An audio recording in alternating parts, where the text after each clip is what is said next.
was quite a long and winding road. My dad was a chartered engineer, so as a child I used to go to meetings of the Institute of Mechanical Engineers at Ameki with him. He was chairman of Derby or East Midlands or something. It was a long time ago, I don't remember. But there were loads of interesting talks, so they'd have talks, they'd have visits. So I've been round Derby Postal Sorting Office, Severn Trent, East Midlands Airport, 2 power stations. You know, before I was even a teenager, I'd done loads of things like that. And you think, yeah, great, she's going to go into engineering. Too many of the members said to me, oh, you're going to follow your dad into engineering, you're going to work for your dad? And I'd be like, no. Stroppy teenager, no way. So kind of drifted away from it a little bit. Didn't do great at my GCSEs, so ended up doing my YTS in, would you believe, clerical work. Something completely different. Yeah. Got married, had 2 kids, did some temp work at Christmas for Argos, and then said to my mum and dad, I'm finishing this, I'm bored, what am I going to do? So my mum and dad had their own business, which was manufacturing trailers, and I started helping there, packing orders in stores, you know, dispatching stuff, dealing with customers. And I'd been there a month and my dad collapsed with cancer of the esophagus. He had blood clot on his lung. So it was an interesting 6 months from then on. Yeah, it's kind of a bit of a trial by fire. You're doing engineering, and in spite of helping my mum take care of my dad at the same time, I was really enjoying what I was doing. Got a little way into it and sort of said to my mum and says, you know, I'm doing this job but I've got no qualifications in it. Do you think maybe I'd kind of like to know what I'm doing, whether what I'm doing is right? So then started at the very bottom. Like I said, my GCSEs were rubbish, so I did a level 2 City Guild in basic engineering, then a level 3 in general engineering, and then got pregnant, had another baby, then did a BTEC in mechanical and manufacturing engineering, and finally went and did my degree, foundation degree, and then a final year TOEFL.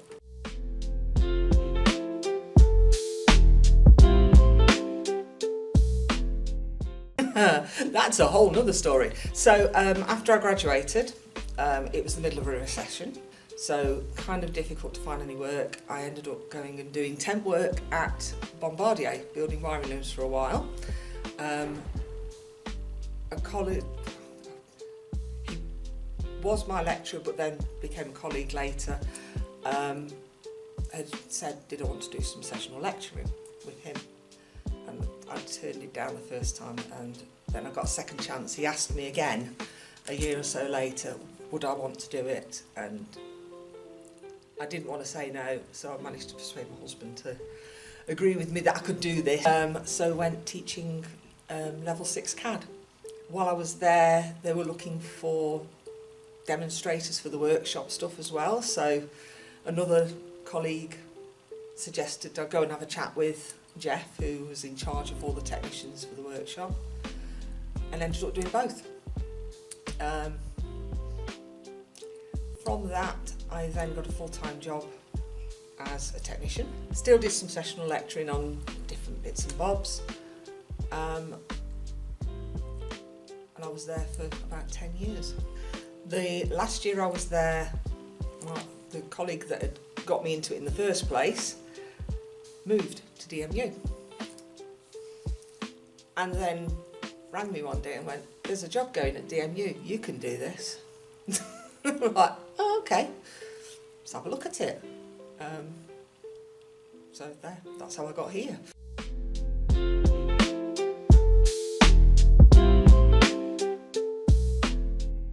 There is still some bias out there, I know that. I've been really lucky in that all of the people I've worked with have been really supportive, and they've championed me probably more than I champion myself. But I think one of the challenges is, if you are a young person going into engineering, a young female, you still got to have a family maybe at some point. And I was lucky, my husband stayed at home, he looked after the kids. I went out to work, it worked for us. but not everybody has that balance. I don't think there are any part-time engineering roles. So you can't, finding someone to job share with even could be tricky if you're in a very niche field. I don't know as we've got all the answers yet, but we keep working at it, keep picking at it, and I think the more visible that we are as women in engineering or in whichever field we're in, then that's kind of a sort of us mentoring a little bit the girls that are coming up behind us.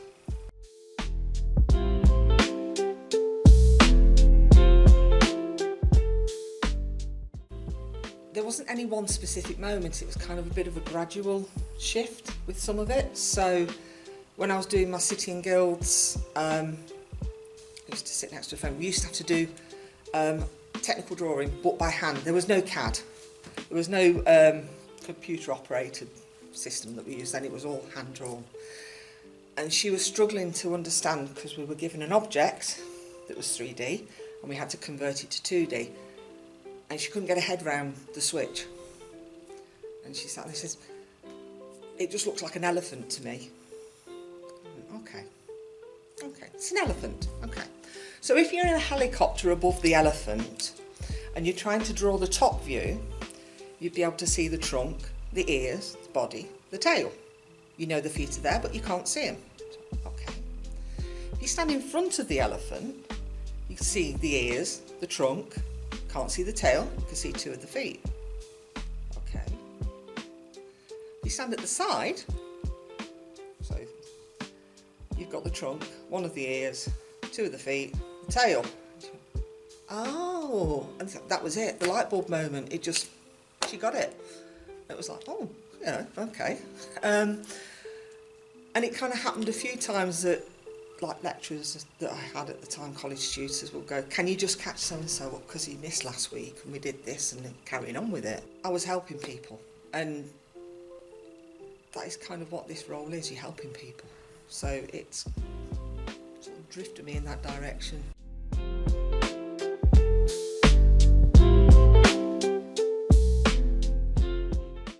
Well, I think as a woman we are better at soft skills anyway, in general. So sort of being able to interact with students, it's kind of come from that a lot more. So the personal social skills, the fact that when I was working for with my mum and dad, I wasn't just in the stores, I was dealing with customers, serving customers, answering the phone. So, you know, all the clerical type, retail, customer service skills kind of feed into this as well. Things like workshop inductions, interactive, sort of try and involve the students with what I'm doing a lot more, because there's nothing more boring than just standing there being talked at. Yeah, I'm still interested in learning myself, so if I find something out new, I want to share it.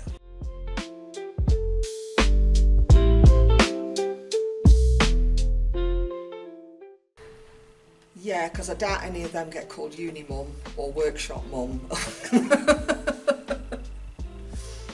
I've got kids, I've got 3 kids, all grown up now, but the guys, I look after them.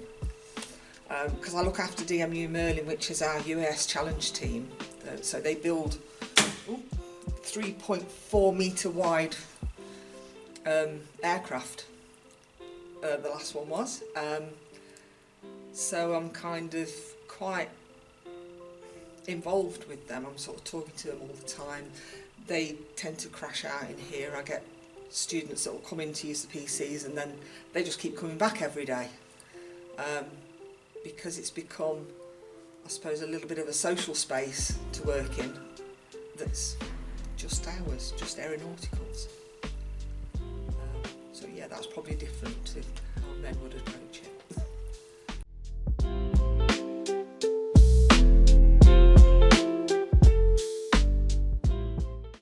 It's always interesting. I mean, the projects that they choose to do are so different. Like last year I did help one young man with, he was doing the front fairing on a MotoGP bike. So we made a model to go in the wind tunnel. There was one that was looking at cricket balls, airflow around there. I've had another one where I had to build this weird and wonderful mechanism. She was looking at filter medium, so she got some small samples that she wanted to run air through to see how much air actually came through as a filter. So I built like almost a mini wind tunnel inside the wind tunnel and used the pitot tubes to measure the pressure before it went through and then after it passed through, so she could get some data from it that way. And touch wood, it worked! Trying to work out problems with students, they've hit a wall with something or they're not quite sure how to go. We'll sit together sometimes and work it out, and you know, me asking questions, even if it's not something I'm really sort of completely knowledgeable about, can sometimes trigger them coming up with a way around it, or I'll get enough of an understanding to be able to suggest something, because you never know where an idea is going to come from.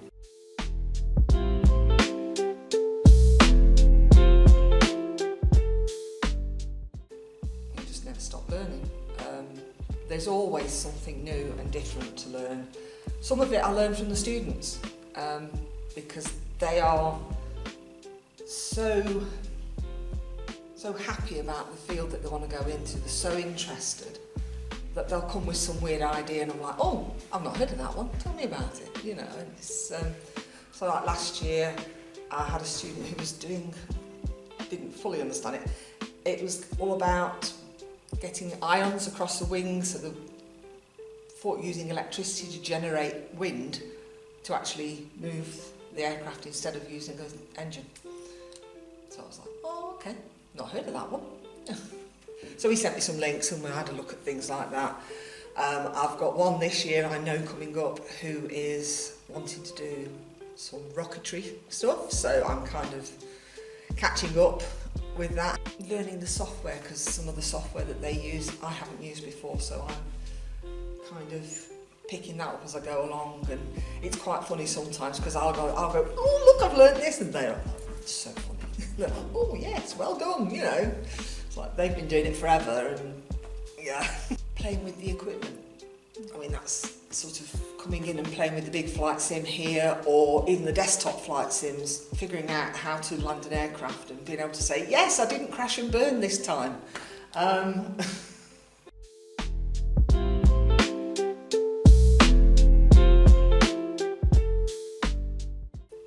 As women that are already in the field, we need to be seen. We need to be visible. I mean, Ada, bless her, was one of her own. She was in a field that pretty much no other women were in. She had... the women weren't allowed to go to university, or even at that time, so for her to be an intelligent, well-read woman was a rarity in itself. So for us to be seen, to be visible, to be involved, you know, if there's girls, I mean, I drop in the workshop, you know, almost as a point to make sure I'm seen in this role. I get some funny looks occasionally, slightly confused, wondering what I'm doing there, but I'm also the approachable one. I think by being female, I look slightly less, what's the word, foreboding, maybe? And the lads are great, the lads are lovely, you can talk to them about anything. They are really supportive lads that we've got here. I say lads, some of them are older than me, but get involved with things like the Women's Engineering Society, WISE, which I forget what the acronym stands for now. Yeah, look it up, Google it, yeah. Aurora, I mean, that's Women in Leadership, that's, you know, something we need to continue with. I get involved with things like schools outreach, work experience. I mean, every year I must have dozens of people come through to have a couple of days in the wind tunnel, in the flight sim. And I think it was last year, I had 3 girls that came together. One of them definitely wanted to do aeronautical engineering. One of them wanted to do something completely different, and one wasn't quite sure what she was going to do. So yeah, they really enjoyed the time. They had loads of fun. Yeah, just sticking different models in the wind tunnel and sort of seeing what's happening with that. STEM events as well. There was a technicians event last year at the Derby Arena that loads of kids were going to sort of find out about different STEM careers. We went to that, a group of us. AFMI, Association for Black and Ethnic Minorities. I get involved with that as well. We have a kind of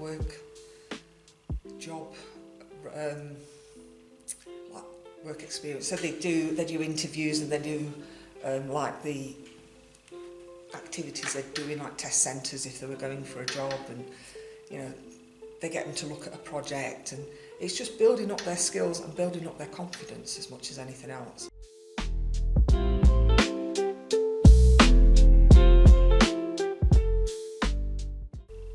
Do it anyway. If you are doing something that you love to do, it's not a job. It's interesting. You know, it's less of a slog then to go to work every day and think, oh, I've got to go and do that. I mean, I can, oh, I've got that today, haven't I? You know, and it's just do it, you know. Don't let somebody's outdated ideas stop you from doing something, because you will find people to support you. And the right job, you'll know.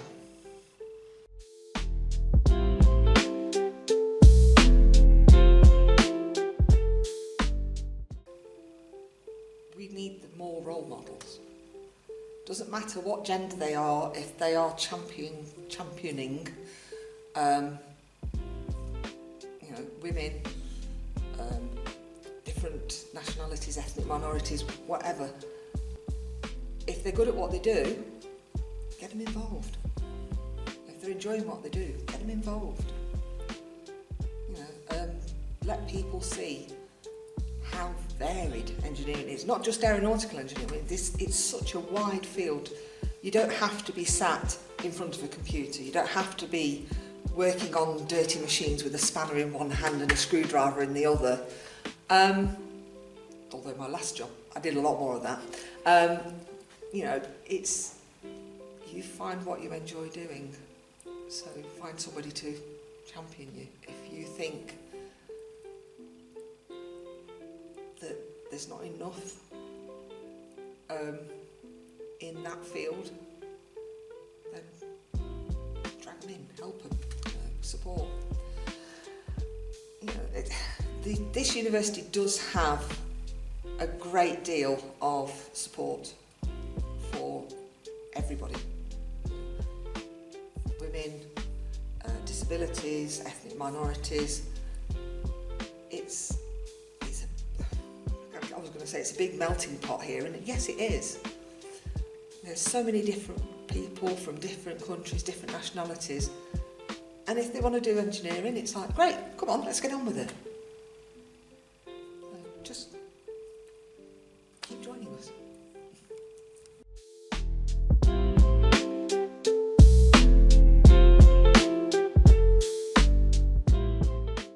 Well, aeronautical, there is a push towards going electric, but I'm not sure if that's really sustainable. There is a push towards looking at different fuel sources, not just for aeronautical, but for vehicles. So there's a lot of hydrogen research going off at the minute to try and see if that's a practical and reusable way of working. Finding something that is efficient and sustainable and able to be scaled up enough to replace cars that are fossil fuel driven.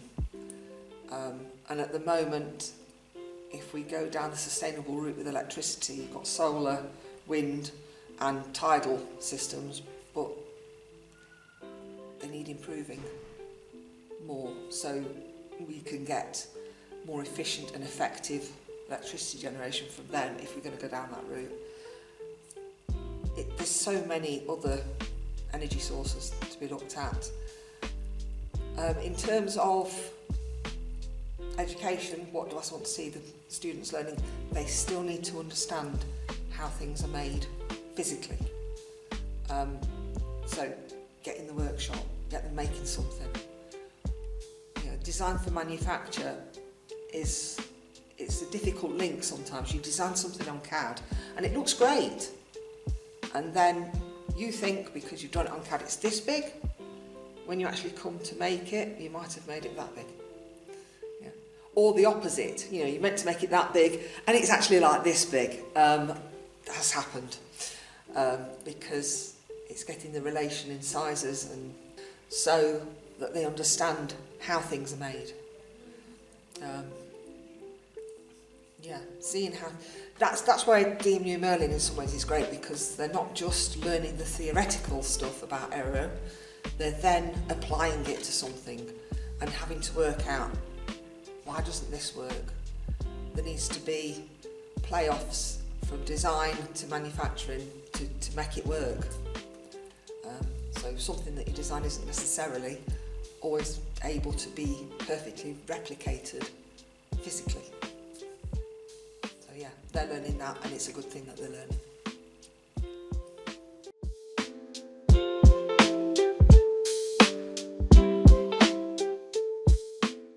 If you're enjoying doing something, keep doing it. You know, I have students that are involved with air cadets as well as being on aeronautical. In fact, DMU Merlin's team lead this year is a mechanical engineer. And last year, he was last year's team lead as well. But he's an air cadet leader, so he has that involvement with aero.